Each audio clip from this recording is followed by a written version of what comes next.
Now begins the tougher part, and the shades I'm going to use all over in the ribbon are crimson, watery shade, then one is direct crimson for the darker shades, and white for the highlights, that is the shine part. So those are the three shades I'm going to use all over. One is the watery crimson, which is a crimson wash, and this is the darker crimson, which is the plain crimson, which is available in the box. And I will use white wherever I can see the highlights.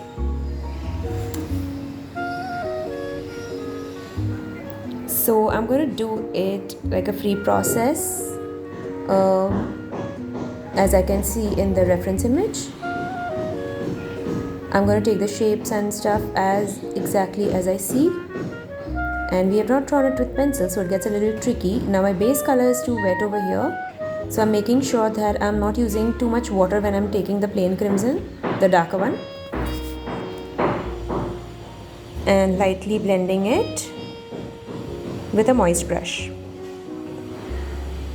Now whenever you are painting this, make sure that you're not painting to adjacent parts close to each other. Like if I'm doing this part of the bow right now, the smaller oval bend on the top of it, I will not do it consecutively because the colors will bleed in. So I will complete one portion, then go on to the second portion, go on to the third portion which is far away, or after making sure that it is completely dry. Probably if I'm going to sit the next day to paint another portion, that's okay, but make sure the adjacent portion is not too wet, otherwise all the colors are going to bleed in.